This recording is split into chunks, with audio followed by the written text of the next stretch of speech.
Are there any other?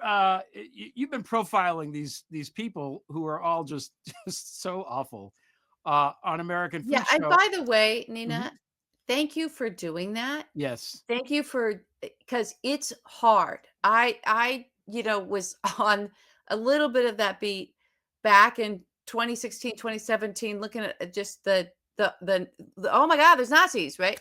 And oh God, there's out of 4chan and and looking at just the vileness of what the Right. things that they say. Yeah. And I gotta It say, is. It I is had to get out unbelievable. of it because I I That's couldn't why I take only did 3 of them. I did the first one because this guy, Captive Dreamer, is so outrageous. He's like the son of the president of the largest Christian university in Canada. oh my And God. he is the guy who amplified the Haitians are eating dogs and cats. Oh That my God, thing. that's right. And Okay. then he spent the last, 6 months or so just like giddy with joy, congratulating himself. But he's a Nazi who's had like 50 different pseudonyms. He's chased off social media repeatedly and comes back with new Um, names.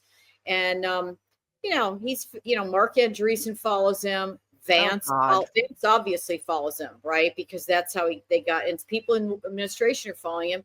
And he's an open Nazi. He translates fascist texts, and he's disgusting. Captive Dreamer is like the title of a book by a French fascist who Yeah. went over to the Hitler side. So total sicko. But the thing is, the 3 people I've mentioned, Captive Dreamer, BAP, and Rawag Nationalists, they're not even live. They don't even live or vote here. They live in. I mean, BAP might, but he's He's Romanian, Romanian, right? Yeah. Yeah. and I'm not sure he's even here. It's hard to tell. Rawag Nationalist lives with his mommy in south of England, and Oh, Oh yeah. I Captive Dreamer Jeff Martin lives somewhere in British Columbia, and worked because I don't think he does anymore after we outed him, and Daily Dot. I had his name, but I didn't want to run with it because I wasn't sure, but Daily Dot outed him, and then we had all this other background information on him. We threw it out there, and he worked in the purchasing department of the university that his dad is president of, like a little Bartleby the Scrivener. And I said he was like Superman and Clark Kent, like he turns into Superman when he goes on social media, but he's like yeah. a little nothing. And that's the same. Sure, I'm sure that's the same thing with Rawag Nationalists. Like Like big balls. what? Well, I Or think I just think it's I just thanking you. I want to thank you because it is hard to constantly look and especially dive deep it, into the I had psychology bad of dreams about these it. I had sickos. bad dreams about it, and I'm done with it Yeah. now. I mean, you've got those 3, and that kind of underworld is, it's enough. I know people who work in that like I know, and you guys know some of them too, who work with like the QAnons and like Yeah. just way down in there. And you do that for a year or 2, and you start unraveling, I think. So Yeah, no, I agree with you. you have to protect yourself. I mean, I'm going to write about something else. I'm going to move on to some other Okay, things. good. Good. But I'm grateful. But you also people like you with that with the talented journalists who also have the ethics and understand how you have to dig and like you say like I wasn't sure and so but somebody else did it, and bring it so it doesn't end up being just a morass and something we can't trust are so necessary to the process of actually keeping our eyes on what's actually happening and bearing witness to the moment of what we're actually going through. Thank you. And And that is exactly why we do this, that's right. because you have So, to keep your eyes on it. And I know a lot of people, way too many of them in my circle, who are like, I'm not paying attention to this anymore. I'm done.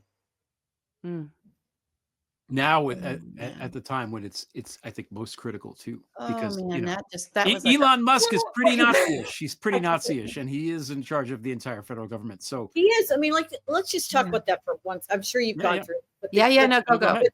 the gesture, right? Wow. Mm. Like Barry Weiss, and also the we haven't talked about this. The Columbia, the weaponization of the accusation of anti-Semitism, Yeah. which is right there next to, you have the Barry Weisses who were like, well, it was just a gesture. Yeah.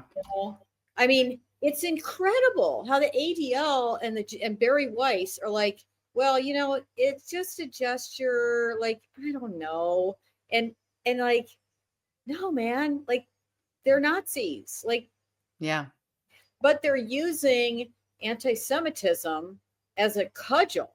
Like they're weaponizing the accusation of anti-Semitism to go after not just universities, but to start deporting people. And that whole thing is really to go after progressives, because a very large percentage of progressives in this country are very upset about the Gaza war and what's going on there. And you can't, that, they need to eradicate, it's a perfect way to eradicate that conversation, right? It's not, it's like, that's what they're going to do. They're going to start with the deporting the Mohammeds and the Khalils, or, anybody with an Arabic name. And then they're going to move on, and who knows what they're going to do at the border, or what they're going to do with people who you spoke out, you can go home. You're out of here. Yeah. The roundup, I call it. Yeah. It's again, they take a word and they make it mean something other than what it means, and make it right, so that it no longer means what it used to, and we can't use it in the way that it's, intended. That's the Arthur Finkelstein playbook. Yeah, it's very, very smart. It's very, very smart. Yeah.